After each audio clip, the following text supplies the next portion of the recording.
Dalam video ni kita akan lihat lagi berkenaan dengan pembiasan gelombang yang mana kita akan tengok berkenaan dengan kuantiti fizikal yang berubah dan juga yang tak berubah. Okey, jadi kita akan tengok yang pertama adalah sudut tuju dan juga sudut pembiasan. Jadi sudut tuju dan juga sudut pembiasan dia akan berubah. Okey, dia akan berubah yang mana dia bergantung kepada daripada mana dia merambat lah. Okay, contoh macam yang ini kita dah tengok dalam video sebelum ni.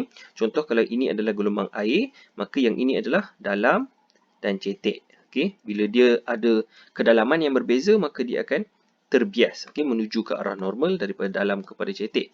Okay, jadi ini untuk kuantiti fizikal yang pertama, iaitu I dan juga R. Sudut biasan dan sudut tuju dan juga sudut biasan.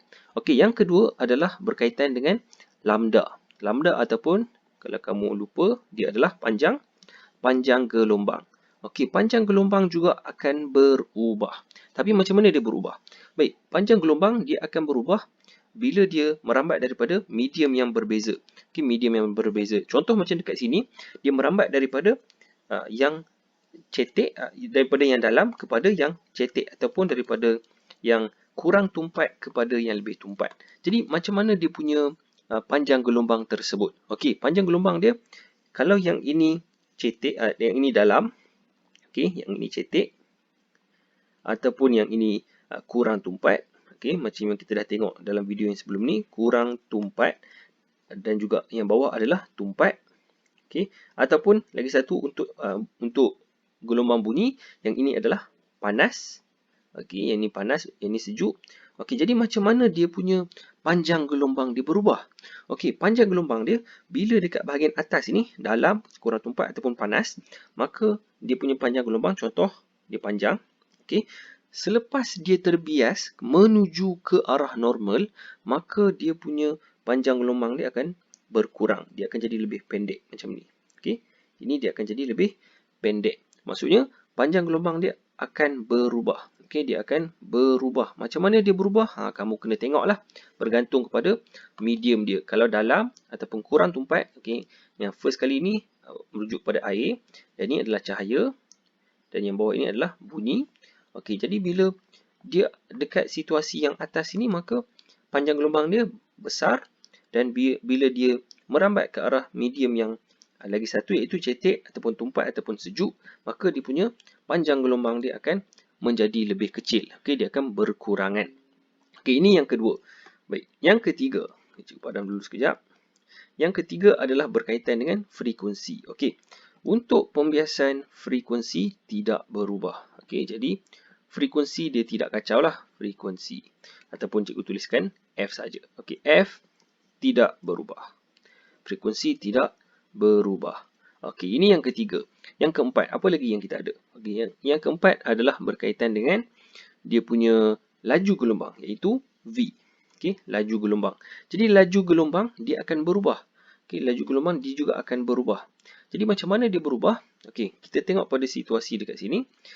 Untuk bahagian atas, okey, macam tadi cikgu sebutkan, panas, dalam dan juga kurang tumpat. Dekat sini V dia akan tinggi. Okey, hal laju dia akan tinggi. Manakala dekat bawah ni hal laju dia akan berkurangan. Okey, contoh yang senang kita nak ingat adalah air. Okey, gelombang air. Jadi dekat sini adalah air yang dalam. Okey, yang ini adalah dalam.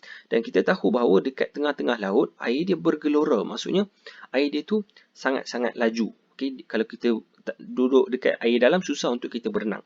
Manakala dekat bawah ini, air yang dekat sini air yang cetek. Okey, air yang cetek. Jadi bila cetek ni contoh macam dekat tepi pantai lah. Okey, dekat tepi pantai, dia punya hal laju gelombang dia punya gelombang yang duk datang tu, okey, ombak laut tu, dia perlahan. Kerana dia dekat tempat cetek. Okey, hal laju dia telah pun berkurangan. Jadi ini cara senang lah untuk kita ingat. Jadi yang keempat adalah hal laju. Jadi hal laju juga akan berubah. Okey, jadi ini berubah. Macam mana dia berubah? Kamu kena tengoklah dia punya medium. Okey, macam yang cikgu dah cerita sebelum ini. Yang kelima. Okey, yang kelima berkaitan dengan arah perambatan. Okey, arah perambatan. Baik, arah perambatan dia. Yang ini kita kena tengoklah situasi arah perambatan juga bergantung kepada I dan R lah. Okey, lebih kurang benda yang sama lah. Arah perambatan iaitu daripada Medium yang berbeza, kamu kena tengok dia sama ada menuju ke arah normal ataupun menjauhi normal. Dan yang kelima, yang keenam yang tak ada dalam buku teks adalah berkaitan dengan amplitude. Okay?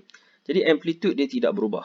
Okay? Amplitude untuk pembiasan dia tidak berubah lah untuk situasi ni. Okay? Bila amplitude kita juga masukkan tenaga gelombang tersebut. Okay? Jadi ini adalah 5 ataupun 6 kuantiti fizik yang berkaitan dengan fenomena gelombang. Jadi anda perlu tahu sama ada dia berubah, dan bila dia berubah, macam mana dia berubah bila dia melalui medium yang berbeza, dan adakah dia tidak berubah. Jadi kalau kita tengok yang tak berubah ni ada dua lah, iaitu yang pertama frekuensi dan yang kedua adalah amplitude gelombang tersebut. Okay, dan juga tenaga. Okay, jadi setakat itu saja. Kalau ada apa-apa soalan boleh tuliskan di ruangan komen di bawah.